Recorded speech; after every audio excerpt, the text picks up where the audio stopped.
Hello, everybody. Welcome to this week's episode of MGR Unplugged. David is back with me today. He didn't come last week. We had actually had an interview with Bjorn Benson, which, by the way, you guys haven't had a chance to listen to it. It was actually very, very good. I just checked this morning, and one of the promos that we did for it already had like 1,500 views, and I just did that like 2 days ago, I think. So it's really, really intense. It's kind of like life in the eyes of an artist, and he's just a young guy. He's 21 years old and has a lot of intensity in his passion for his art. So I definitely recommend you guys check back with the one that we did last week. But today we're going to go back to mostly tech news and updates on a little bit economy, a little bit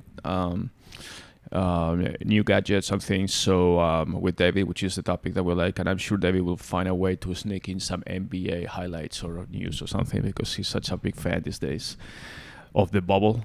But we'll get right to it, and we'll be right back.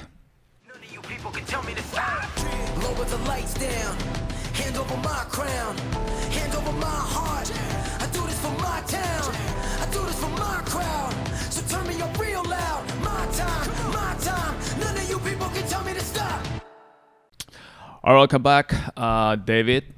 Let's just get the NBA out of your chest, and you can just be like shaking. With all this, with all these playoffs, it's the first time ever that the number one seed has lost. What did you say yesterday? I forgot. You don't need coffee, dude. It was. You're caffeinated enough. At the time of this we're recording it on. Well, Thursday, by the way, this is Thursday morning, September 3rd, Thursday morning, right before or the eve of Labor Day weekend, which again is one of those weekends that we don't know. Is anybody laboring these days? I don't know. I know it's half the country is not even in labor. We need to anymore, celebrate Labor Day, but actually laboring and not. It should be everybody goes back to work. That would be a good Labor Day. Unemployment goes back down. Yeah, exactly. I don't think we deserve this Labor Day. And anyways, but let's get back to this. So first time, first round there. I mean, it was the first time that the 1 seed and 2 seed in a conference are both down 2-0. That's never happened before. So you're referring to Bucks? The Bucks and the Raptors. The Raptors a little less surprising. I mean, I thought the Raptors Celtics was pretty even. I thought the Raptors were a little bit better. We'll see. I mean, it's the series isn't over. It's 2-0, but they play Game 3 later today. So by the time, if the Celtics could be up 3-0 by the time this podcast comes out. But that one was a little less surprising. I thought it was even. But yeah, the Bucks being down 2-0. I mean, Miami's a good team, but I mean, Giannis just. Miami has played phenomenal defense, but at the same time, if you're Giannis, you're back-to-back MVP. If you really are the superstar, you got to just take over a game sometimes. And in Game 1, he had 18 points. Yesterday, he had more, but I don't know. At the end of the day, it's whether you win or lose. It doesn't matter how many points you have. Right, triple doubles, all that shit doesn't matter if you lose. But it's also just, I'm watching the game, and there's like 4 minutes to go. They were down like 9, and I didn't feel like urgency. Like it didn't feel like if you're a superstar and your team is down 9 and you know if you lose this game you're down 2-0 in the series, I would hope that you're like, everybody get the fuck out of my way. I'm scoring. Yeah, I just run into the basket. And especially if anybody can do that, it's him. I mean, he's the most unstoppable fucking guy in the league as far as like driving to the basket. And I didn't see that from him. Too much like Blasio and other guys on the team like trying to drive and make their own plays with 2 minutes to go. Let's not do that. Hey, we have the back-to-back MVP on our team. Can you give him the fucking ball, please? Instead of Bledsoe driving full court, not passing. There's a reason why the Suns... never mind. Anyways, I'll move on. I was just going to say, dude. I'm jaded from the Suns, but listen. I was hoping that we'll get through this segment without speaking about the Suns. The Suns sucked for a long time, and he was our point guard, and we sucked with him on our team. He's not the reason Milwaukee is good. Okay. All right. So now, on the other side, yesterday was Game 7, Rockets-Warriors. Rockets won. Better team won. I don't think the series should have gone 7. All credit goes to Chris Paul, most underrated player in the history of the league. I think he should. I really, the problem is he's going to be 36 next year, and I think his championship window is closing. He's not very moving quickly. from Oklahoma, dude. I'm telling you, nobody's going to pay he his might. salary. It depends what they give up. He's not going to pay. Anyways, his salary. different topic. Rockets, Lakers. Who's going to win? What's your prediction? My prediction is the Lakers. How many games? Probably 6-4-2. I don't know. I think the Rockets somehow always. I mean, they had such a hard time beating Oklahoma. Yeah, but OKC that it went is a to the good last team. possession But- of the seventh game. I Yeah, think. but OKC is a good team. People don't understand. They're a Okay, good team. yeah, Lakers can be a good team too, and they are a good I team. think OKC has way more depth than the Lakers do. Well, Lakers are rested for one, which is good for LeBron That's the and big AD. factor. These guys have been fighting until the last second. They have one day off, and then they go back to the playoffs. They're gonna definitely lose the first couple of games, and then it's over. And the Rockets have a reputation for. I just choking. think the Lakers rely so much on their centers, and those guys aren't going to be able to play. Like Dwight Howard and JaVale McGee, those guys aren't going to be able to play against the Rockets. They've been playing. So it's better going to than be before, the whole so- series is going to be on Anthony Davis's shoulders. and obviously LeBron. Yeah, but LeBron in this particular series, because the Rockets don't play a center, the Rockets have great perimeter defense, so they're going to be able to guard LeBron pretty well, but they don't have a center. So it's really just going to be Anthony Davis is just going to have to score a ton of points. Yeah, well, yeah. All they need to do is just let Russell Westbrook take threes, and then it's like break after break after break, and then they just lose. Or turnovers. But he doesn't take threes anymore. Well, yeah, at least he does, which is the bad thing. So No, I mean, he doesn't. That's the whole thing. That's why you got so much better. all right, so basketball time is over. I can see you're very into the basketball Yeah, topic. well, I mean, I wanted to do a little intro, but this is not a sports All right, podcast. all right, So fine. how do I segue I'll to re- the next section? I'll remind you next time you talk for 10 minutes about F1 and I'm falling asleep. F1 is basically has a wild card. I'm I gonna can talk about next F1. time we talk about F1, I think I might just grab a pillow and take a Okay, nap. well, grab a pillow. Actually, F1 this weekend is racing at. Spa. No, that was last weekend. I don't know. Monza. I was gonna say probably Italy now. Italy, Monza, and that's Ferrari's home court. And amazingly, Ferrari sucks this year. I mean, they really, really suck. So,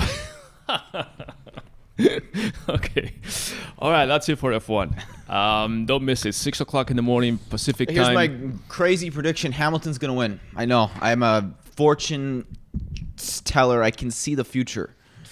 Yeah, he has a chance. And Bottas will probably be second or third, and then Max Verstappen. And Hamilton is gonna win the Somehow championship we'll again. figure out a way to kind of fight with them in between. All right. All right. So let's get going with our real topics. Okay. I'm gonna have to edit this out. What is it? Minute number, whatever. Is it even recording? Yeah, we've been recording all this time.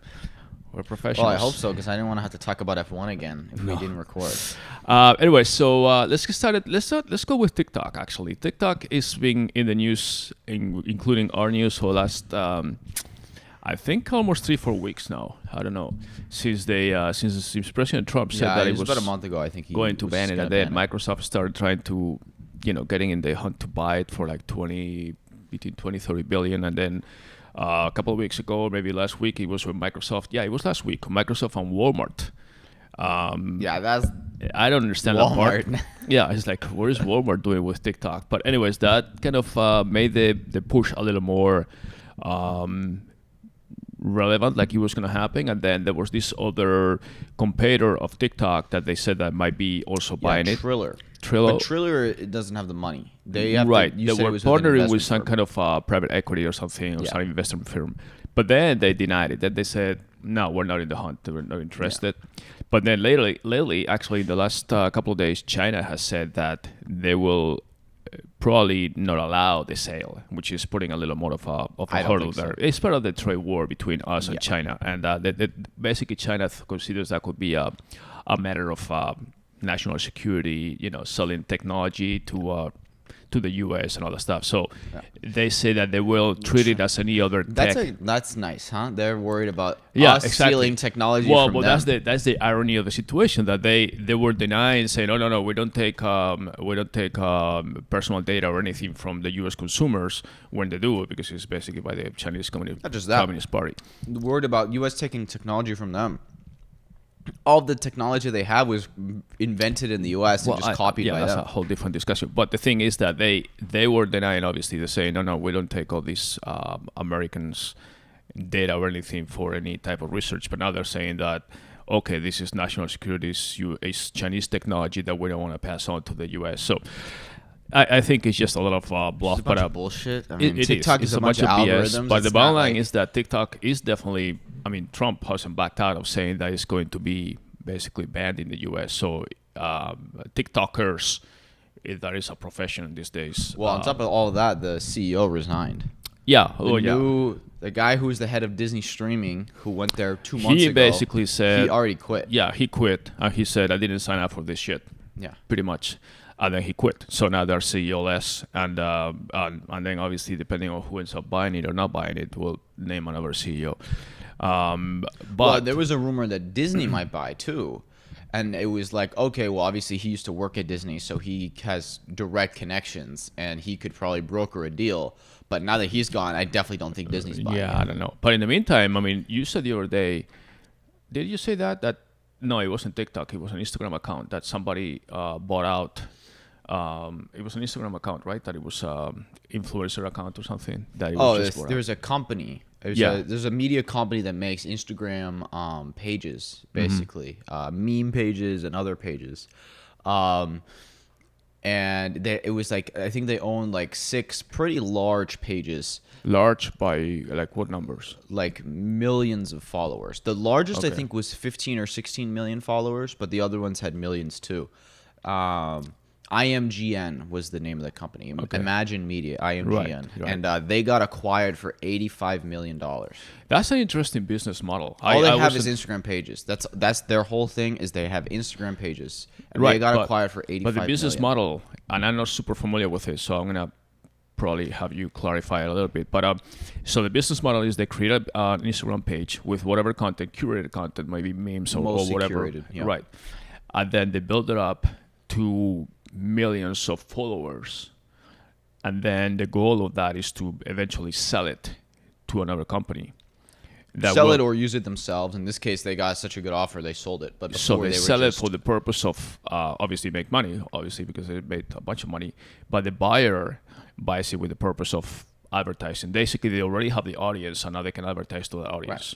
They- But they don't Imagine change the, said they don't that- change the content, obviously, because that's what. Imagine said that their Instagram accounts get about 3 billion impressions a month. Combined. Yeah, on their main accounts. So that basically is what the company is buying. They're buying 3 billion impressions a month, and they valued it at, that's 36 billion impressions a year.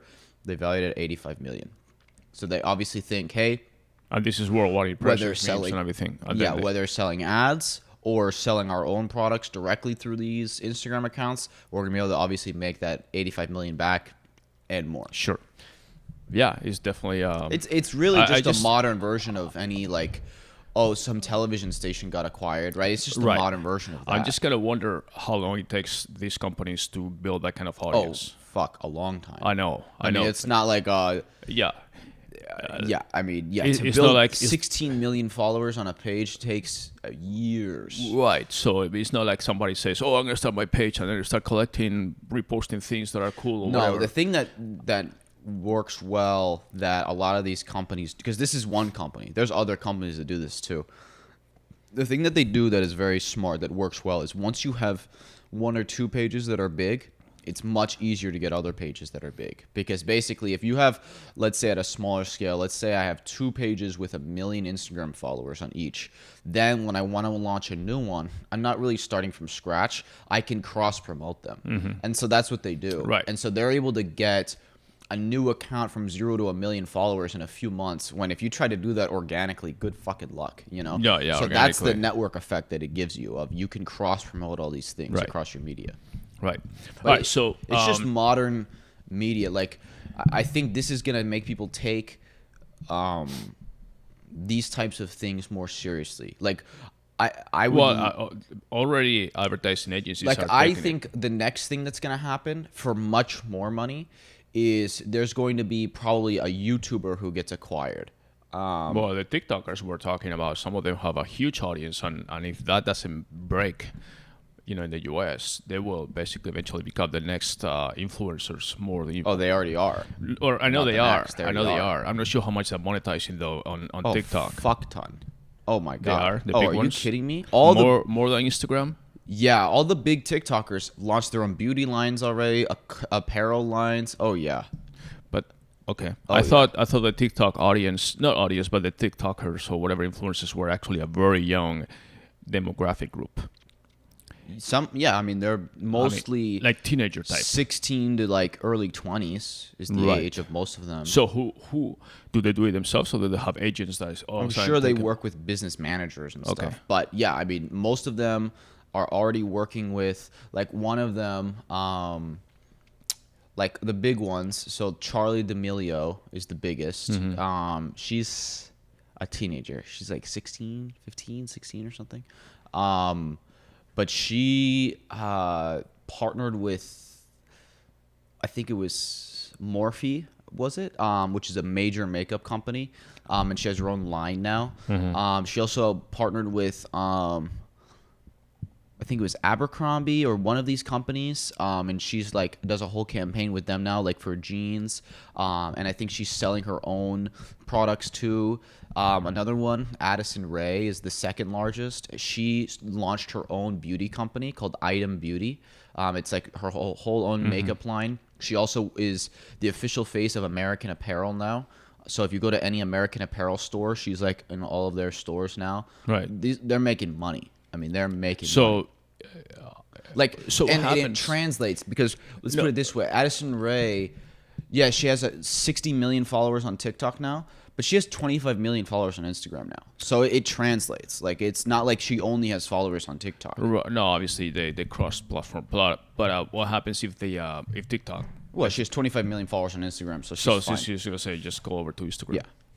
Yeah. Yeah. Well, we'll see what happens with TikTok, but yeah, that's kind of a delicate situation. But anyways, speaking of sales, Like, I think of all the ones like if you told me that a few years from now that Addison Rae's companies were making $100 million a year, I wouldn't be surprised at all.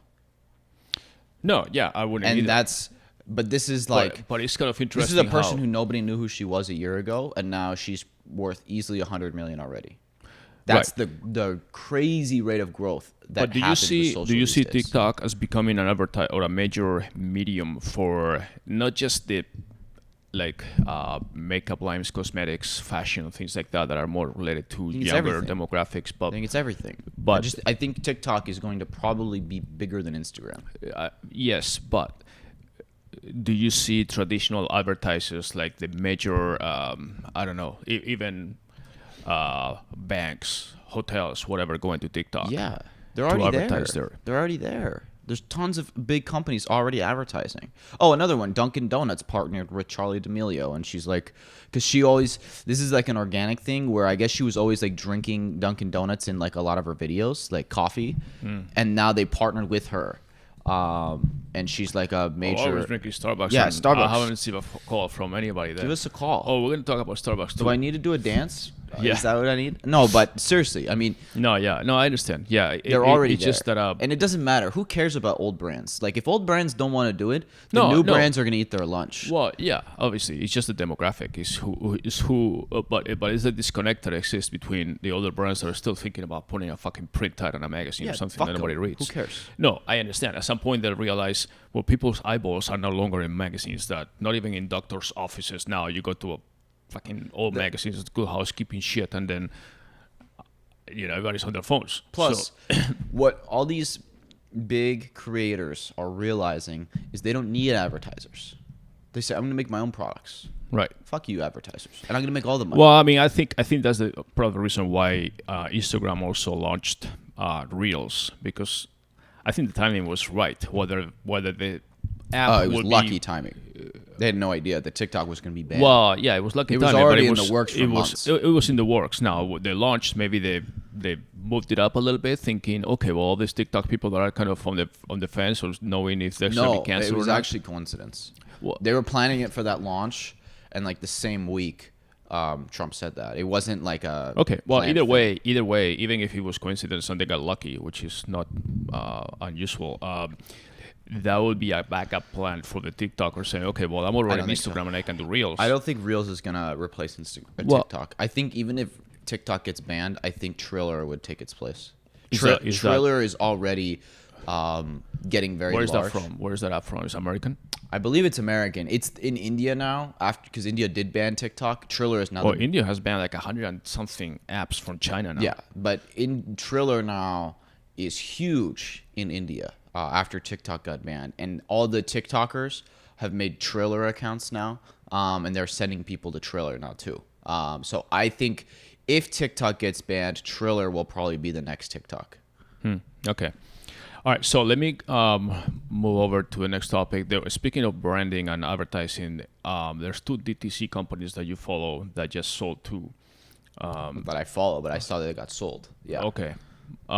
Which are those? One was Care of vitamins and supplements, and the other was Liquid IV. Liquid IV, I think most people probably heard of it. If you listen to podcasts, they advertise on lots of podcasts. Yeah, they both got acquired this week. Care of was a vitamin company. They got acquired by Bayer for $230 million, I think was the price. Okay. And the other one, Liquid IV, was undisclosed. I didn't see a price, but it was 9 figures at least. So in the 100 million plus range too. Were they both U.S. companies? Yeah. And obviously Bayer's German. German, But obviously they sold vitamins and supplements. Right. But yeah, I think this is going to happen a lot more. I just think these legacy brands are looking for growth anywhere they can get it. And now all these smaller and up-and-coming D2C brands, I mean, these are basically both brands that are less than 5 years old that already had 9-figure exits. But is that the main goal? I mean, some of the goals of DTC brands to build to a certain level where they either make the established brands uncomfortable for a certain segment. I mean, it happened to. I mean, it's like everything. I mean, it's like anything. Some people definitely build companies with the intention of selling them. Other people just want to build big, great companies. But hey, if you get a great offer, you take it because it's if like I think these are actually small. Like I think we're gonna see bigger acquisitions. Yeah. And I think we're gonna see lots of billion-dollar acquisitions of D2C in the next few years because they're just eating the big companies' lunch. Yeah. Like the big brands don't have the growth anymore. Like even CVS now and Walgreens are both launching DTC partnership like programs where they basically are going to partner with DTC brands and have them in their stores and have them like get exclusive, not even just on the shelf, but like exclusive what's it called? Yeah, displays and I forget the name of it, but basically like really promote them in partnership because they know point of sales that's a major growth driver that could be for them. So I think they're just getting started, and I think if you are running a DTC company, the next 5 years are going to be the golden era. Well, I didn't know about the first one, but Liquid IV, I've heard a lot about them. I mean, they advertise in a lot of the podcasts that we listen to. They're almost like, honestly, like a healthy Gatorade kind of thing. Now, it's a packet that you pour in water, but it's like a healthy Gatorade. Yeah, I was It gives you confused. like electrolytes and all this stuff.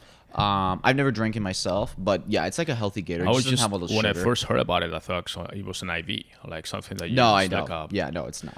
like a why they vitamin call or it something, Like, but, 'cause a lot of people get IVs for hydration and electrolytes, right. like athletes do, Yeah. and they say like it's like you drink an IV, basically. Right. Yeah, I thought it was more like People rave by it. Infusion I haven't or tried it. things People like that. rave by it. I've heard a lot of people love it. Yeah. But yeah, it's like a healthy Gatorade. They basically said, okay, Gatorade has electrolytes, but it has 1,000,000 grams of sugar. So, but being DTC, that means that you don't find it in stores, right? I haven't seen that. Or were they selling it in stores? I don't know. I'm sure they were. If they hadn't yet, I'm sure it was on the roadmap. But I don't know if they were already. But yeah, I mean, DTC, the blend. I say DTC because I guess the better way of saying it, like a lot of people are saying, is digitally native.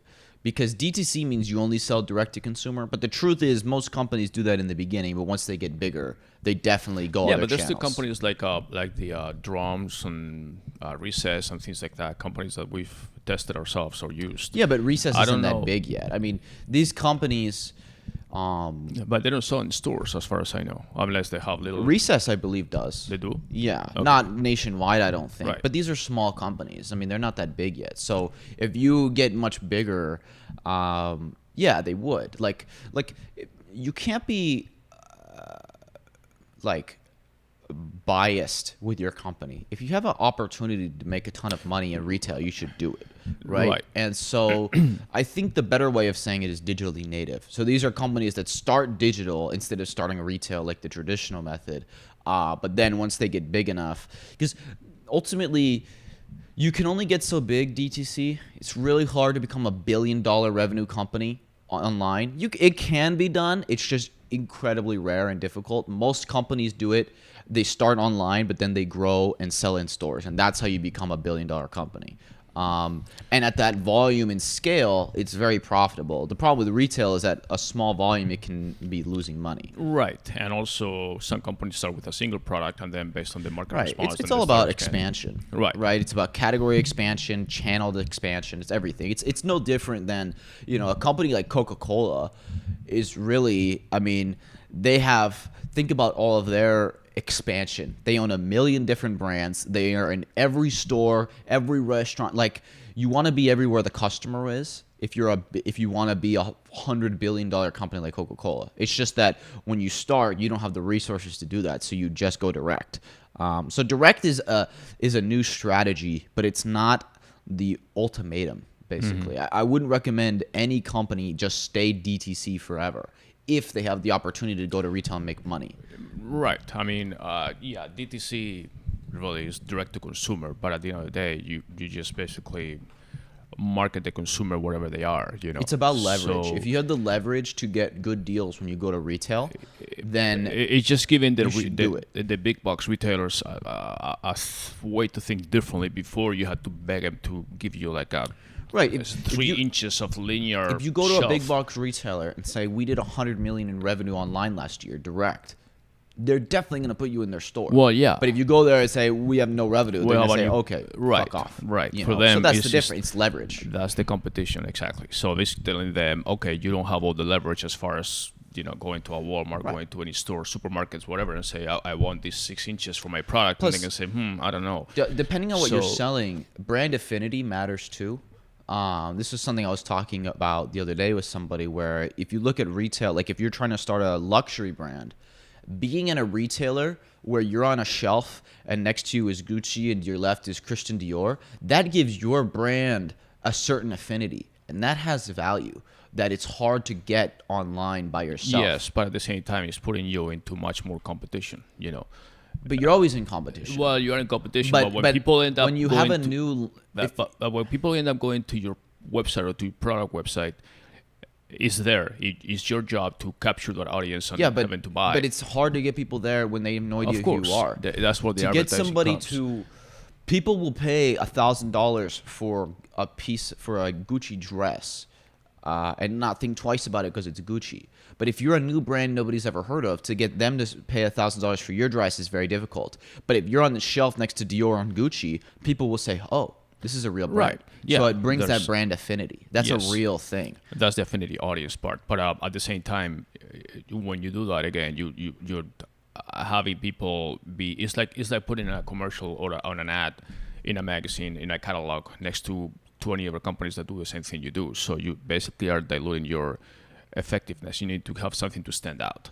Whereas if you are able to capture the audience... I'm not saying you don't have something to stand out. Right. But I'm saying if you have a retail opportunity that's lucrative for you and you can get brand affinity on top of that, that's a win-win. Yes. That's super the hard. reason why companies stop being just DTC and go to retail is because there's a shit ton of money to be made in retail. The challenge is I think that is changing rapidly. No, I disagree. I think the hard thing is for retailers is hard. It's hard for retailers to differentiate. But if you're selling in retail and you have a blended approach of D2C and retail, you make a fuck ton of money. The problem is for the retailers because it's hard for a Macy's to differentiate from another. Right, so you have a brand, and I don't want to expand on this too much, but you have a new brand and you decide to, aside from selling online, DTC and so forth, you decide to say, oh, I'm going to open a retail store. First, this location is critical. Whoa. Two different things. Opening your own retail store or going into a retailer. Okay, both things. So both are lucrative, but so the retail store. So you open a pop-up store somewhere. Let me just finish my thought. Okay, you open it up. Pop-up or permanent? for now pop-up. You test it and you say, okay, this could work. And then obviously location is critical. You need foot traffic just for people to go there. You're not going to open a store in the middle of nowhere. So you need a store in a location where the traffic and the demographic of that traffic matches your audience. Like you said, you're selling $1,000 bag. You're not going to open a store in the middle of a neighborhood where the income level is not there. No, of course. So obviously then you open the store in a place with a high income level. That means it's high price for that retail space that you're opening there. Right. So that's your pop-up store. You open it for a month, 2 months, whatever. You test it and see if it works, and maybe you decide to open a real store, a physical long-term store somewhere. That's on your own, which is expensive per se. Now, if you go to an existing retailer, let's say that you go to, I don't even know which one, because these days they're all fucking going bankrupt. Yeah, I mean, you go to Macy's, we're you in go a to turbulent, Nordstrom. we're Which in a one? turbulent time right now. Right, But that's what I'm saying, that looking forward into the future, it's going to be very difficult to pick a retailer that is established name, but it's also one that is going to have longevity, because right now they're all struggling to stay open themselves with their own existing products. Right, but if you have a luxury brand and Saks Fifth Avenue comes to you and says, we want to put you in our stores, and you have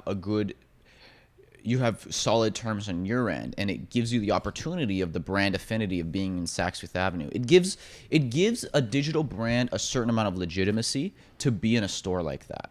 And that's the value of it, because you're also going to expand and get in front of people's faces. And that's where? That's in the who have shopping never mall that seen is you. closing? No, but like I said, like, we're in turbulent times for retail, but retail isn't dead. Retail is just transforming. Basically, the old retail is dead. Yes, I agree. But the weak older retailers are dying. But there's going to be new retail that pops up. Well, yeah, I mean, I don't think retail is going to die completely. I mean, people like to go to the stores and feel and touch, and it's part of the shopping experience. I mean, buying online, I say it's very effective, but it's not fun. I mean, seriously. And it doesn't... There's a certain... And you talk about your own store. There is just a huge level of legitimacy and brand to customer experience that can be created if you have your own store that is impossible online. As much as we make websites, right? That's like our staples, and we work our asses off to make as beautiful as experience as possible. There's nothing we can do that will replace a retail experience. If you have a great retail experience. Obviously, yeah. So that is incredibly valuable. You have the experience and the convenience, and it's hard to make those be at the top. When you have a lot of convenience, you sacrifice experience. Basically, so you go online, you need something quickly, have it delivered. That's the convenience. One click, everything is done, seamless. Now, you don't have the experience. No, you want to buy a pair of running shoes or whatever type of thing. You go to the store and you see variety and you try them and you feel them, and just the whole experience is different, and you can spend a whole morning just shopping and it's kind of fun or whatever, versus just going to a computer and say, okay, I want this or that. Now, you may do both. You may go to the store, do all the trying and fitting and all that stuff, and then you end up saying, okay, I find them better online, and just go home and buy this size that I already tried out and I know it fits me. That's what a lot of people are doing these days. But you always need... But that's a retailer problem. Right. So if you have your own store... Right. I don't really care if someone buys it in my store or they buy it on my website. Okay, whatever. Right. But if you sell it that's why I said the challenge is, if you're Macy's, how do you differentiate? Yeah, that's hard.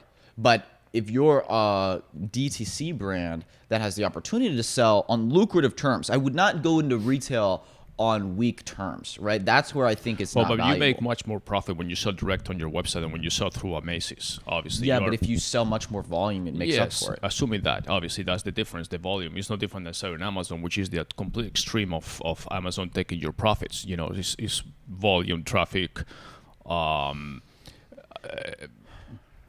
just the amount of people, the exposure that you have when you go to a major online retailer in this case, So if you go to a Macy's, assuming that it's normal times where people go shopping to a major retail store and then they go to all the different levels and they find the stuff. Yeah, you're going to have that kind of... My point is, when you're small D2C and you're starting, D2C is awesome. That's why it's so awesome, because it's this new channel that never existed before. But when you become big, and all these D2Cs aspire to be the next billion-dollar brands, you need to be in retail. You can't build a billion-dollar brand online. It's not going to happen, like, in revenue.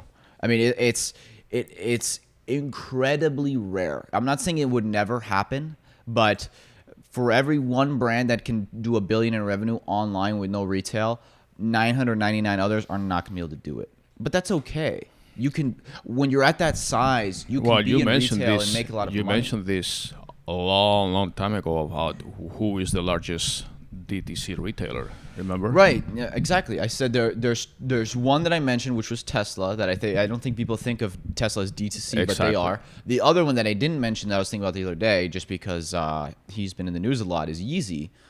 Is also a D2C for the most part. And those are multi-billion-dollar players. I mean, Right. obviously Tesla is But- way off the charts. But at the same time, Yeezy is the exception of exceptions, right? And Not so everybody. is Tesla. Right, like not everybody is Kanye West. Okay, sorry.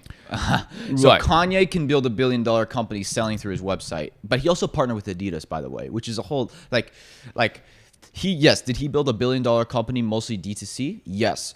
But he was also already Kanye West, and he partnered with Adidas. Right. So if you're starting with neither of those things, and it's different. Tesla basically did the same thing, and then obviously they're not a dealer, but they don't sell through dealerships, but they sell through their own retail stores. Right. And you can go there, do a test drive in this case, and then buy.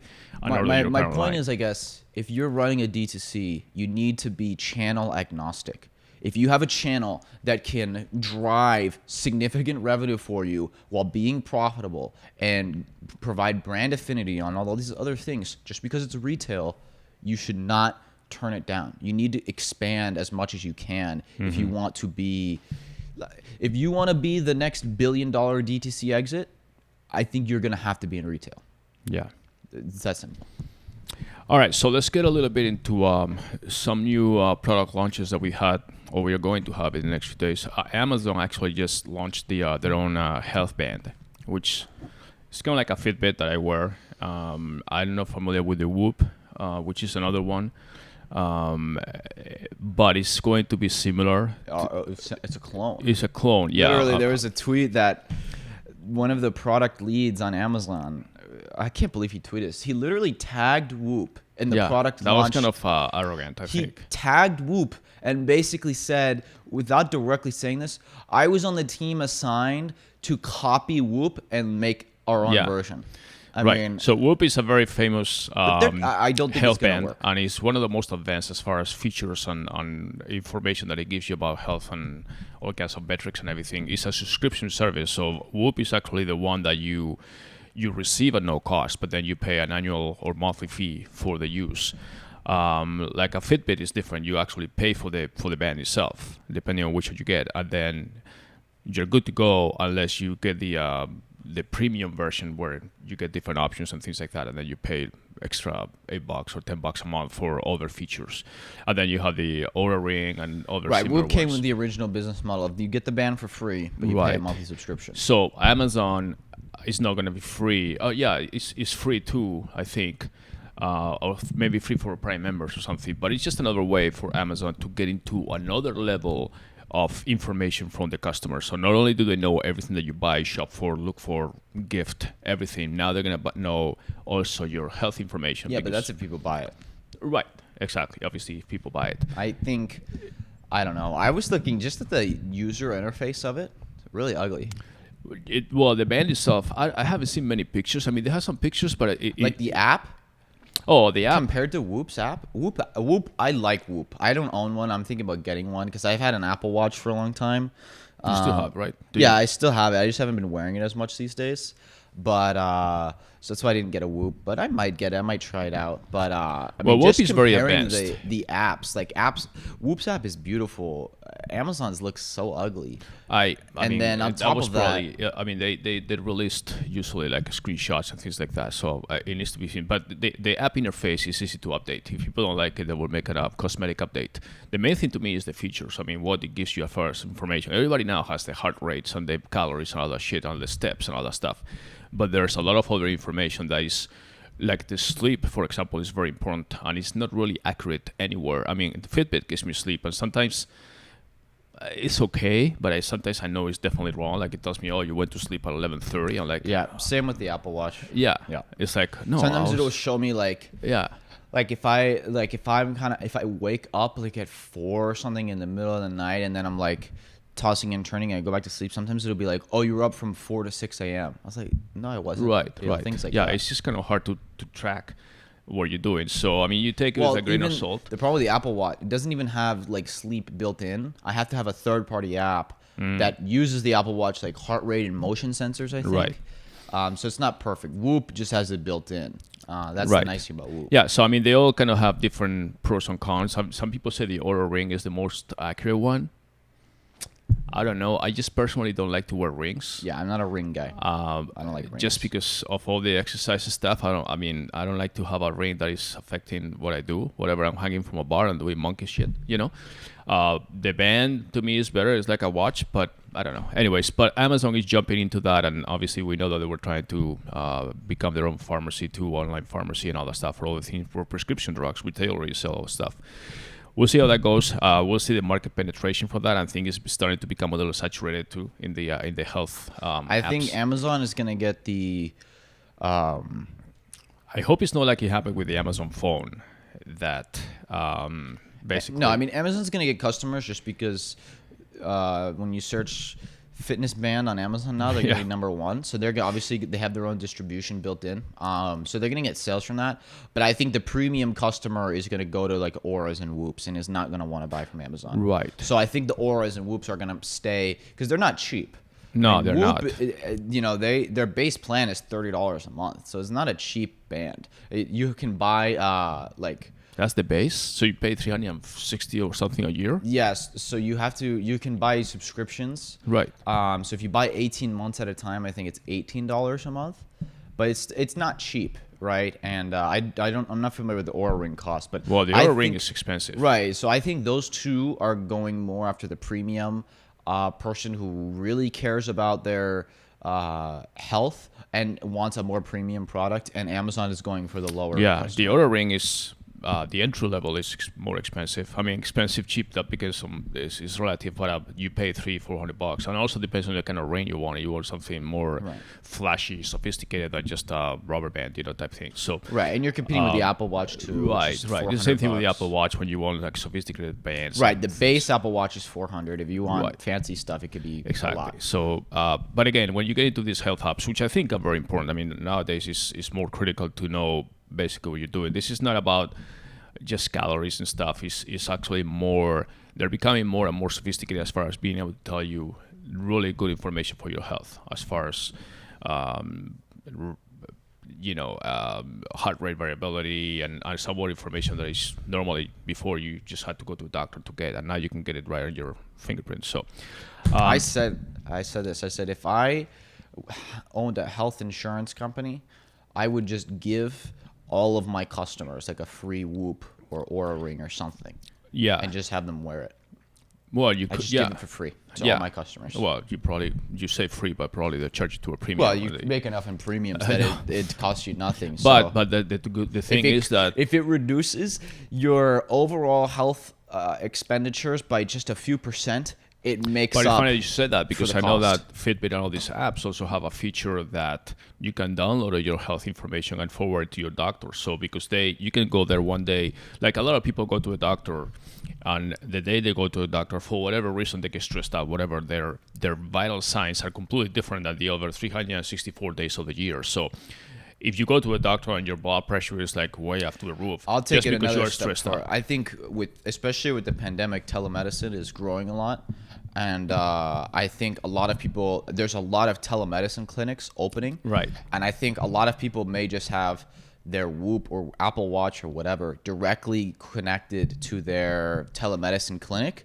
And so then if there's any abnormalities or something, their doctor could get a notification and say, hey, I noticed this, blah, blah, blah, blah. Yeah. With privacy and HIPAA, obviously. as long but as I'm you can- saying, I think that's the future of medicine for sure. Yeah, but you can basically download all your information. The real give it to your advanced thing doctor. that's going to happen, that at some point it'll happen, no one's figured it out yet, is when they can do glucose monitoring. Yeah. Well, non-invasive. Right now you need the invasive one, which Well, is I like mean, a little thing in your arm. Yeah, but I it's just not that think, invasive. I mean, you just. it's a pin in your arm. Yeah, but just one time and then you leave it there for 6 weeks or whatever. I mean, Yeah, but it's still there. I don't know how many people want to wear that. It's a If you could patch. have a Whoop that can measure glucose know without if you being can do invasive, they're working on it. Nobody's done. I don't think anybody's done it yet. How But they accurate think is they that? can do it. I think they say they can do it. They just need to figure it out. Yeah. But that would be the killer. If you have a watch Well- that tracks your sleep, your heart rate, your calories, remember your when the COVID glucose, started, wasn't it like the Aura Ring that they said that it was able to detect both Whoop and Oura Ring. Whoop and Aura were able to detect And COVID? I think the Apple Watch now too. Really? How do they do that? Just by fever, temperature, or something, or No, I think it's your heart rate. They can tell. they can tell? They're so. talking about COVID and things like that. That they actually made it for. I think it was heart rate and heart rate variability. I don't know for sure. It Was was some combination which that they major could league figure it out. ended It up was both. It was NBA, MLB. I think a lot of leagues. NFL stuff. Yeah. Yeah. I know Formula One also. I think NBA included that in the uses bubble. Whoop or something, and MLB Maybe. uses Oura Ring or something like A that. lot of the players now, even in major leagues, I know in the ones that they do a lot of running, like soccer stuff, they wear these chest bands too for everything else, so they can tell all this GPS information, how much they run, heart rate, and all that shit. So, all right, so Apple is also. There's rumors, nothing is confirmed, but it's also launching their Apple iPhone 12. Apparently, they said a few weeks later than normal. Normally, they make the announcement in September, which is basically this month. They said this year they will do it a few weeks later. They don't know exactly when, but there's rumors that it'll be sometime in October. And obviously, the big news is the phones that will be 5G enabled. And 5G is not really widely available around the country. It's only in major cities at this point by all the major carriers like the AT&Ts and T-Mobiles and so forth, and Sprint and Verizon. Verizon and AT&T are the ones that have the most locations. But even in major cities, it's not like you see, like here, for example, Phoenix or Miami or whatever.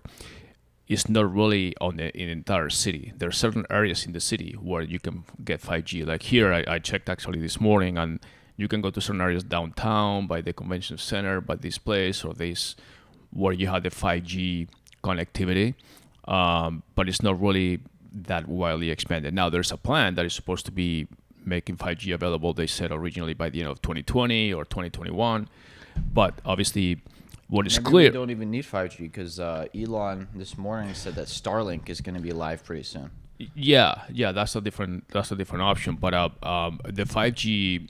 well, problem first with of, 5G first of all, no other phone. I mean, no phone that is not 5G capable will be able to step up to 5G. In other words, if you have an iPhone 10 or 9 or 8 or 7 or any other or mobile Samsung or whatever that is not 5G capable, 5G is not for you. But So the whole thing with 5G, the low band 5G, or I'm sorry, the low frequency 5G is not that good. It's not that fast compared to 4G. No, it's the high frequency. The problem Right. with the high frequency is it sucks. As far as like it can't go through walls, it can't go around corners. Like it's really, really limited. You have to be in direct clear path of a tower. So Yeah. they said they're just gonna have to put literally micro like towers That's why- everywhere. that's so why it's- that's way far away. That's why it's very spotty, because you can go to certain areas downtown cities, major Right. cities, where they have this triangulation where you get the 5G. When it's working, it's supposed to be 100 times faster than 4G. Yeah, And but- 4G was fast enough when it came from 3G to 4G. So 5G basically But you can most of the 5G you can stream up 4K. When you see all these companies like T-Mobile doing nationwide 5G, it's not that 5G. It's not the high Well, frequency. right. It's the low frequency, which is barely faster than 4G. Right, there's different nuances to 5G that a lot of fine print that people Yes. don't understand. Not But all when 5Gs people are the refer same. to 5G as like the thing of the future, they mean the high frequency. But Right, the problem and with that's it why is why the expansion is not so easy. Specifically, you can have in major cities because it's easier to put like repeaters, so to speak, just like for the old But not radio even stuff. like if you're in New York, sure, it's a high density, but you have buildings everywhere. Yes, but you and can. the building's completely blocked, so you're gonna have to put it on every fucking street corner Yeah, in but New York. keep in mind that right now, if you travel to away from any major area and you have your phone, you already see how your phone switches automatically from 4G, it says 3G, or it says 1G or whatever. I mean, in some places your bars totally decrease, and it tells you have a lower connection, and that's staying in other cities that are not major cities. So we still haven't even expanded 4G everywhere, and now we're talking about the 5G. So either way, 4G is pretty much everywhere. Yeah, if you're out in the middle of nowhere, but no, I wouldn't say in the middle of nowhere. I mean, here you can travel to, I don't know, Flagstaff, Prescott, other cities, and you don't find 4G. I mean, I know it for a fact. I don't know. Grand Canyon, you try to beam a picture or something, and it's not there. So it's not widely available everywhere. That is not a major metro areas. So 5G, it's going to take time. But the bottom line is that Apple may release the phone. The other major thing that Apple is releasing soon is the iOS 14, which we mentioned here before. It's going to have a lot of different features that are technical for Wi-Fi connectivity and all that stuff. But one of the issues is also on the privacy of settings that will allow users to, or actually will require users in this case to opt in to be tracked for advertisers and all that stuff. And we mentioned that before here as far as yeah, how I wrote it's about gonna, it last week. Right, how it's going to affect the blog. digital marketers basically. So the gist of it is that now, before by default, you were opted in to basically being tracked as far as advertising, so they can know your habits and everything else and show you targeted ads based on your browsing history.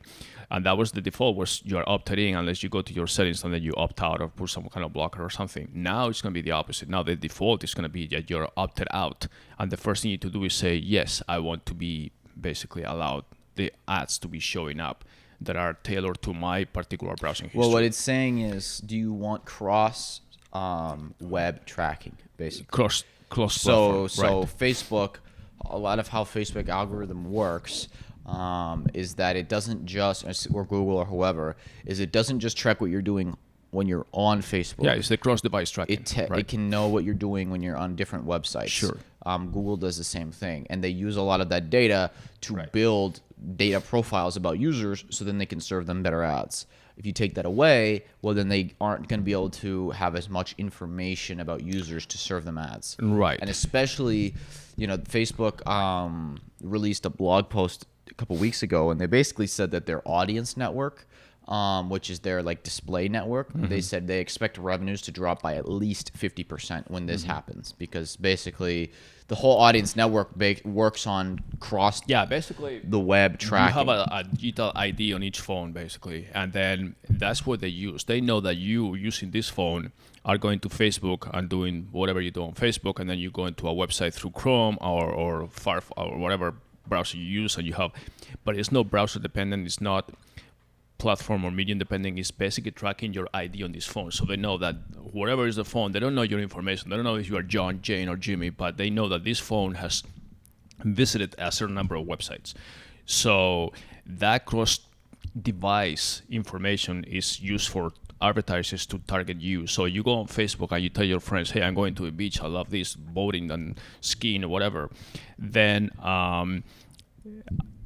Google can use that information to show you ads that are related to whatever you were talking on Facebook and things like that. So now Apple is going to tell you, hey, we're doing that, but you have the option to opt out, and you need to actually opt out.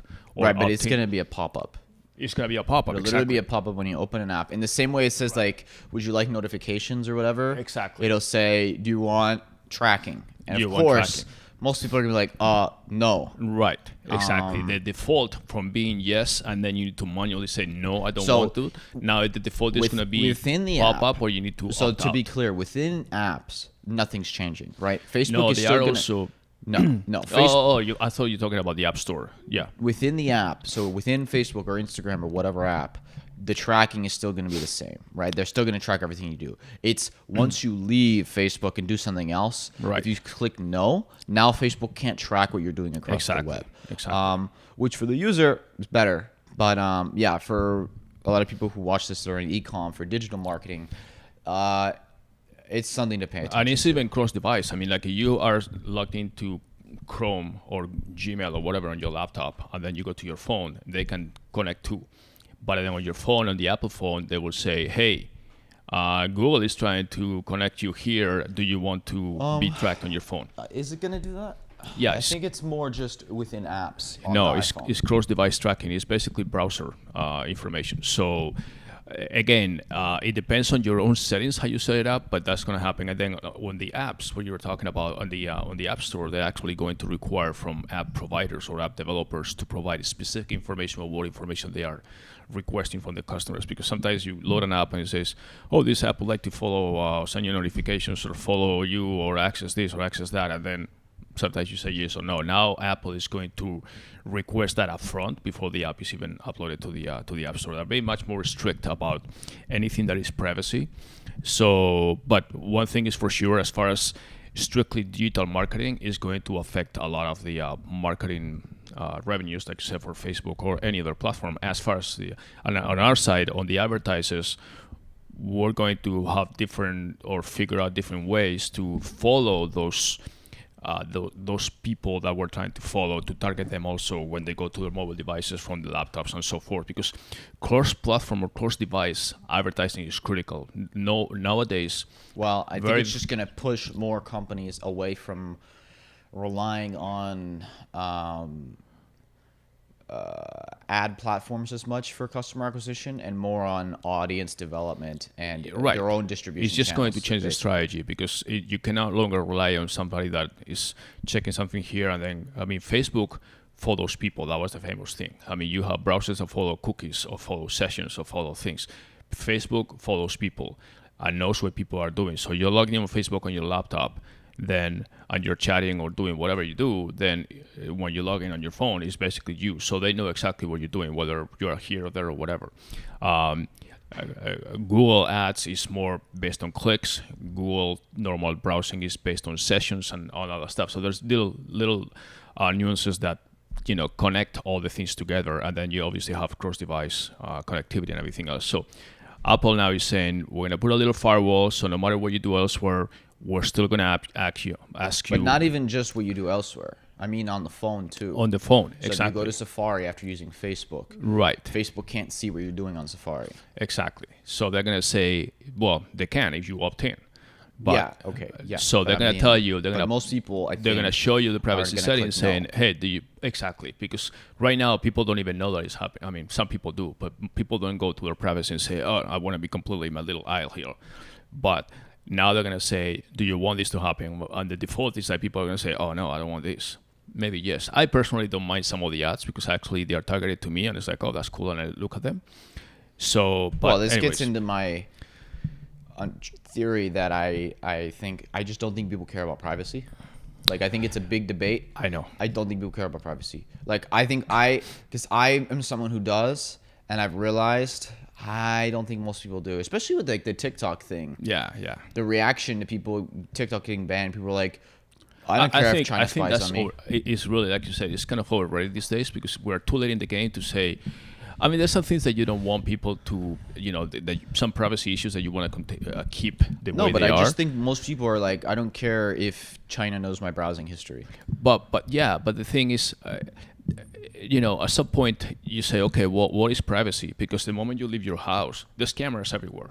I don't care if you go to the store. I don't care if you go to the streets. There's cameras everywhere. Not to mention people have cameras too. So right now, there's nothing you can do that is not tracked. Whether you go to the store, you go to the bank, you go to everything. The thing that people don't talk about with tracking, the other side of it, is tracking also makes things much better. Of course. So they don't just use the tracking for advertising.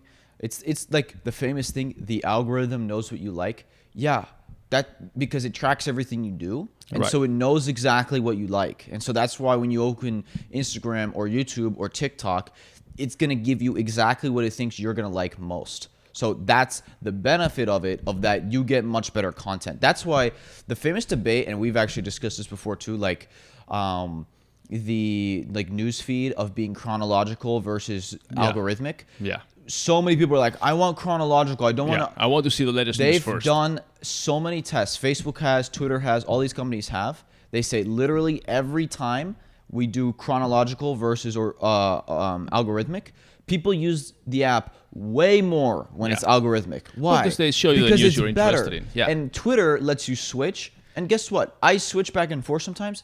Algorithm, way better. Because when Well- you do chronological, I see a bunch of tweets I don't care about. Right. When I do algorithm, it only gives me tweets that it Right. thinks I I'm think gonna the like. chronological works better when you're following a particular event and Yes. you kind of want to see a little Yes. more of the I will play-by-play do, or I comment will by do comment. chronological if like I'm watching a basketball game or Right, something. right. And you have the but just option. for generic Right. scrolling of Twitter, Right. chronological sucks. And even for those, like you said, the chronological for the events, you have the most popular tweets or posts versus all of them. And then there's a lot of goofballs that are posting shit that you don't even need to. And then there's others that are more relevant because people are more famous or they put more relevant content and then people follow those. So even the algorithm selects for you, basically weeds out every shitty thing and then it tells you what is the good thing. So obviously that's definitely way proven. So, all right. So, one final topic for today's podcast is movie theaters. So, one movie that we've been expecting or waiting for pretty much was, I don't even know when it was supposed to open the first time. I'm talking about Tenet. I think early in the summer. Early in the summer, it was one of the summer movies that was pushed back because theaters were closed and they decided not to release it directly to streaming or digital. So Yeah, I would not release a Nolan film streaming. You need to see it in a theater. yeah, it's a Christopher Nolan film. It's Tenet is being advertised to death and postponed to death too. So it's opening this weekend. It's open already. It's Today. open today. Okay, As of yeah. recording it Thursday. Yeah, which is obviously Labor Day weekend, which coincides with AMC theaters also opening Most of its nationwide theaters, yeah. in most major cities this weekend too, after being closed for pretty much for the entire pandemic. So Yeah, that's a I'm big- curious what the box office numbers are. I have no idea. I have no expectations as to what they could be. Like, you know, a Nolan film normally is going to do hundreds of millions in the box office. I don't know what it's going to do now. Well, it's not gonna. You can compare the open. First of all, the movie theaters are gonna have limited capacity, so we'll see. But you know, typical AMC theaters. Right, they but how have, many like- people are going to go? I mean, that's the Well, question. first of all, is how many people feel comfortable going to a movie theater? That we've been sold that enclosed spaces and social distancing and masks and this and that, and now you go to a movie theater where you're gonna be stuck there. And it is one thing when you go in an airplane and you are basically with 200 other people and they have all these filters and recirculating air or filtering air and all that stuff that apparently is much safer than everybody thinks. Another thing is when you go to a movie theater and you're pretty much smelling the next guy's popcorn and candy or whatever. Yeah, but you're not sitting next to people. Right. So now you're going to have some Are they going to make space- people wear a mask the whole movie? Yes. I think, yeah, you're indoors. There's no way they're going to police that. Well, but that's the thing. That's the thing that you What need if to you're see. eating? Well, I don't know. I don't even know if they're allowed to serve food. That's the thing. So I don't think they're going to have concessions. Oh, no? No, Ah, no, that because, changes I mean, things. they- Oh, really? So they can make you wear a mask the whole time? Yeah, I mean that's that's my understanding, but goes back, and I want to be. This is like a beating on a dead horse, but it's like the inconsistencies of these rules because now you go to a movie theaters, and do they have concessions or not? If they don't, okay, but you're still indoors, sitting in a chair there with other people, however number, how much distance, whatever, but you are in a circulating air depending on where you are, if it's cold or hot or whatever, and then watching a movie for like 2+ hours or whatever the movie is, and then how do you get in and out of the theater? Because when people walk out, they all walk out like side by side, whatever. Are you social distancing? Are you keeping 6 feet between the person next to you and the person behind you? The same stuff that we're talking about the airplanes, you know? And we're talking before the podcast of how in New York, you know... I guess it just depends how strict AMC is. Well, no, I mean, they need to be... Yes, I mean, even if they are not strict, they're supposed to follow the rules. I mean, the Right, rules of are course. mandated to them. When they said that we're going to open But no how masks, strict are they going to be on? Are they going to have basically people well, in the they're theater? not exempt from the state rules. No, The no, no. governor of each state says no, the no, no, rules. no, that's not what I'm saying. Hold on, I'm not saying that they're not exempt from the official rules. I'm saying there's the official rules and then there's the policing. And are they going to have a person in the theater sitting there the whole time making sure everybody has a mask on? Well, how do you know that there's not a governor official basically sneaking in there?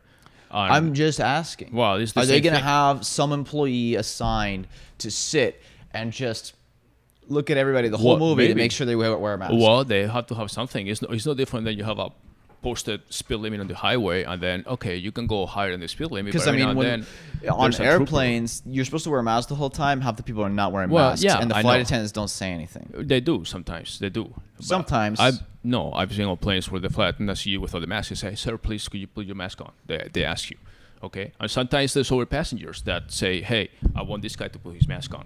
And there's been a lot of. Okay, I know, I understand, but you Right. know what I'm saying. No, I know what you're saying, but I'm saying that if people break the rules, they break the rules. But the rules are the rules. So that's how they will say, you go to any store Yeah, right now. no, I'm not and they talking say, about hold on, let me the finish. rule on the wall. I'm saying, Okay, well, how much are they? A rule is worthless if you don't have anybody to enforce them. Oh, so we need now people to. I mean, you see something that says, "Hey, you need to wear a shirt to come into the store." Then, because there's nobody to enforce it, or nobody's gonna say anything, or you are maybe a 7-foot mammoth, and nobody's gonna mess with you. You just go without a shirt. I mean, we're supposed to be civilized people and then follow the rules. Now, whether you agree with If you want to or live in not- a utopia, that's fine. no, but we it's don't. not. It's not utopia. I It's mean, the basically- truth is, we live in a there's society. a reason you have laws and law enforcement, right? Okay, Because yes. you need enforcement. Yes. And so I'm saying, how much is AMC enforcing? Okay, well, see. They will have to have some. They will have to have some enforcement, but it's like, okay, you're not supposed to be shoplifting. Yeah, every store has people that are checking, make sure that you don't shoplift. But I'm sure you, even if there were no people, wouldn't shoplift because you know it's not a good thing to do. Okay. No, All right. but So that's the thing. The that's reason not why you have everybody. law enforcement is because some people break the rules. I mean, that's just the way Exactly. it is. Okay. Exactly. So But- is AMC going to be policing? Okay, they will have to police it somehow. If you walk in without a mask, they say, "Sir, put your mask." Or No, "Ma'am." not walk in. I'm saying once you're an hour I into the don't know. movie If and you it's- take your mask if off. the movie starts and it's dark and some people pull down their mask or whatever, I don't know. But there's also people next to you that will be upset because they are like very picky and they say, "Hey, could you put your mask? I have mine on, so be respectful." I think the type of people that go to see a movie don't care that much. Okay, well, we'll see. No, But seriously, let's- I think let's the type not of people deviate who are from going to that. go. But my point is that there's such a inconsistency. I mean, you can go to a movie theater, concessions, no concessions, I don't know. They don't serve drinks. Even in airlines, they don't serve anything else because they don't want. They just give you a kind of water. That's it. There's no food or anything because they don't want all this touching, all that stuff. So there will not be popcorn, all shit like that. But the thing is that, Are they going to make any money?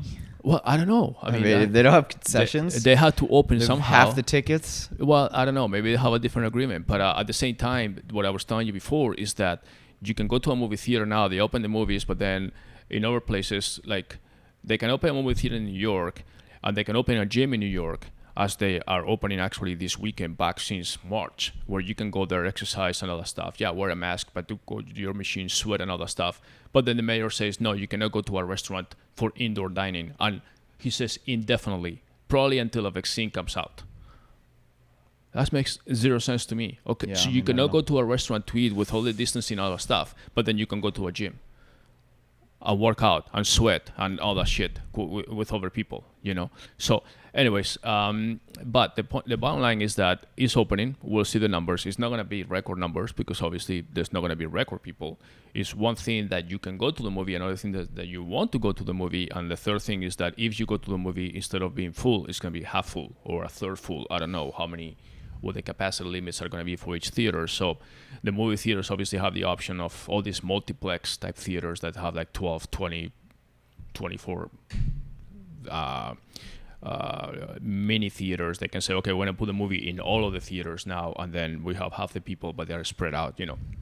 Sporting events is the same issue. They're trying to figure out how they're going to do it, and this is outdoors for NFL. So anyway, I don't know. I mean, everybody's expecting this movie to do well. The critics are kind of iffy. You don't want to hear anything about what the people say about the movie because you're a big fan. But so I like far, to judge movies myself. I understand. I don't like to of go course, in with- everybody does. But you're gonna read critics, and they're gonna say, "It was good. It's not expected. Whatever." So, and that's about it. So, as far as the vaccine, I wanted to ask you something. Since you are so, what? Nothing. I thought we were avoiding COVID-19 talk these days. No, I'm not. How can I avoid it? It's always in the news. So, but I wanted to ask you something about vaccines because this kind of wraps up with the basketball I was asking you. So, vaccine comes out. You know, like there's information that it may come up like October, November. You know, Yeah. whenever. So it comes out. Will you take it? No, Okay. not enough testing. So you definitely will not take it because there's not enough testing. No. Okay. So let me ask you: what if they say, You can only travel if you are with the if you have a proof that you are vaccinated. We'll see. I don't know. We'll see. What did they say? Suns are in the NBA finals, and you can only go watch the game if you have tickets, but you can only watch the game if you are vaccinated. Trust me. The day that happens, I think I have a higher chance of dying from COVID before the Suns make it to the finals. Okay. No, but don't avoid the answer. Just basically tell me the Suns are in the finals, and they say that we're open to having spectators, Well, but only it with wouldn't happen people that this year, so it would probably happen No, I'm just telling you that if you like were this 2 year, years from now. okay, let's say that you're a Lakers fan, it may happen this year, and they say, okay, we decided that this is like now it's December or whenever November, whenever the finals is. There's no finals. I mean, there's no. First of all, the finals are happening in September, October, so that's not going to happen anyways. But Okay, but I'm next asking, year. I'm trying to find out how. No, probably not. I mean, no. I don't have anything against vaccines. I just have a thing against vaccines that haven't been broadly tested. There's a reason why vaccines take years to make. So they're just rushing this one out. That's my point. That they're trying to speed up the vaccine as much as possible. Right. And I'll let 5 million people get it first before me. Right, but if everybody says that, nobody's going to take it. That's exactly what I'm trying to get to. Sure, but there's people who are going to take We're it. getting into the full. My risk tolerance is not the same as other people's. So No, but that's the thing. I mean, when the flu vaccine comes out, obviously, normally at this time of the year, they tell, okay, it's open, they send you all these things, and some people go take the flu Right. shots and When all was that the last stuff. time you get a flu shot? Well, I don't take it because I never taken it, Okay. and I never got sick. All right. So, but that's what we're saying, that a lot of people that are more at risk or whatever, how many people, and that's a flu shot that is being around for fucking ever, okay? So how many people, I don't take the flu shot, but I've taken every other vaccine, whether it's I'm sure polio lots or of- tetanus or whatever. I'm I sure mean, I know lots of anti-vax, people. I'm for sure lots of people will go get I'm it. just not, I'm basically consider myself a healthy person. Would you get it? Exercise, this, that. The Would you COVID, get the vaccine? It depends. If they're telling me, like for example, one of the things, probably the only thing that bothers me from this situation is not being able to travel internationally. Okay, everything else, I mean, my life doesn't change right now. I mean, I do work, this, that, whatever. As long as I'm in the U.S., I don't think. I mean, the truth is, we're in Arizona. No, but even in the Restrictions are U.S., not as even harsh in the here. U.S., yeah, other than wearing a mask, which we already discussed, that it's like a facade and charade or whatever, life hasn't changed, much, especially lately. No, I mean, it Not has. lately. I mean, Well, I used to go to lots of movies. I've been to a movie in 9 months. That's fine. Yeah, that's fine. But at the same time, you can watch movies on TV. I exercise the same way I do all the time. I really go out wherever I want. So I mean, it's not like a fucking pandemic that we've been No, confined. I mean now here, like restaurants and coffee shops, Right, and all that exactly, are opening up. Exactly. So You can do pretty much normal life. The only thing that I say is affecting me is that I cannot travel internationally, which I'll do frequently. I mean, frequently, like 5-6 times a year maybe. And obviously because if you go to, you can even go to Canada, okay? So that's number one. But if you go to Europe, forget it. I mean, Okay, so if they say you so have to if they say you need get to a take vaccine the to vaccine go- to go to Europe, I will think about it and say, okay, yeah, I have my health certificate, whatever it is. I tested negative, and now I have my flu shot or COVID shot. And then they say, okay, you have those two things and in your paper with your passport, then yeah, you can enter our country. Okay, I may do it.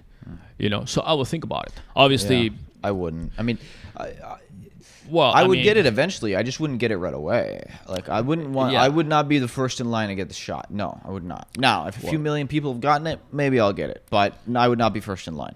Right. So that's what I'm trying also to- not high risk though, so it's different for me. I'm trying to gauge what the attitude towards the vaccine is going to be, because everybody's talking now. You see news and everything. Yeah, I'm like, sure plenty of people will get it. I mean, it's Yeah. not my quote. I'm sure there will be tons of people I who would get say when people are older that are more at risk, those guys should be first in line, and then everybody else after that. But obviously, I mean, there's going to be trials. I mean, it's not like they're going to come with a vaccine and say, okay, we're going to have a bunch of real time or real life a guinea thing that pigs. they have to do with vaccines, like the reason, just so everybody, I'm not anti-vax. I have my other vaccines. There's a reason why vaccines often take like 5+ years. No, but Because when you get a vaccine, I understand. there can be consequences that don't show up until year 3. Well, but the vaccines that are we would going to have be no idea. Even if they say it has a 50% effectiveness, what it means is that No. I'm not talking about effectiveness. effectiveness. I'm talking about side effects. And there could be consequences that don't show up until year 3 that we have no idea because we only tested it for 3 months and then we said, okay, let's go. That's why vaccines take years, or any drug takes years, right? Because there's long-term consequences that often pop up that you don't know if you only test it for a few months. So that's why I wouldn't rush out to get it. Now, if you have millions of people who get it and it's a year from now and it looks good, okay, maybe I'll get it. But again, I'm not high risk. I'm young and healthy. So even if I get COVID, I'm not a high risk person, right? So plus with the treatments, hydroxychloroquine looks like it works really well. So I'm not super afraid of getting it. No, I'm not concerned about the high risk, low risk, whether you take it. Is whether at some point governments will say, okay, we have the people that have this health certificate that we discussed many months ago, or health passport, whatever you want to call it, and people who don't. And they say, if you have it, if you got your screening and everything else, you can enter this hotel, this event, this soccer game, this basketball game, travel internationally, whatever. You are basically that. It's like I think it's just going to be like testing. the TSA pre-check saying, yeah, okay. but I think they can just do it with testing. Just test you. I don't care if you told me, to go to a basketball game, they're going to test you before they let you in. Yeah, but the test, No as problem. you know, it needs to be more frequent, like they're doing in the bubbles now. They test people like. Yeah, but if they do the instant tests that are coming out, Yes. If they tell me, to go to a basketball game, I need to just go get an instant test. I don't care. Sure. It's no problem. Right. So that's the other option. They have this instant test, and then you just wait there, and it's 5-10 minute results. And then every time you go, not just a basketball game, you go to a restaurant, you go to a movie theater, whatever. You said, you don't have the certificate. Okay, we're gonna test. Make sure that you're not drunk. Kind of like they blow here, and then okay, you're good. Go in, or you can't go out. I mean, there's gonna be a lot of things, but the way things are going, nobody's gonna be fully comfortable opening things and letting mass people go into places unless there's some kind of assurance, I mean, right now we have Labor Day and they're already saying, okay, well, we need to be careful because everybody goes and floods to the beach or floods to this and that, and it's like, I think, my opinion, I think I give it maybe a few more months this year, maybe through the end of the year, and then nobody's going to care anymore. I agree. I mean, I think by 2021, nobody's going to care anymore. I personally care about. Like, we're going to just accept the fact that people are going to get it. Well, yeah, it's going to be around us. That's the thing. We just need to get back to life. I just think that's what's going to happen. Well, yeah, but the thing is that we're entering now into the fall-winter season where we're going to combine it with, I mean, schools are back and kids are already going to class and they don't even know what they're doing. Teachers don't know what they're doing. I mean, there's a lot of misinformation, and that's the thing. And now we're going to get into a flu season, and then you say, okay, well, this kid is coughing and sniffing and has fever. And it's like, is that COVID? Is that, all that stuff. So anyways, we'll wrap it up here. Anything else? We're good? Parting thoughts? No? Okay. All right. Well, guys, thanks for listening, and enjoy this weekend, Labor Day, and then we'll get ready for next week, next Friday, same place, same time. Thank you. Bye-bye.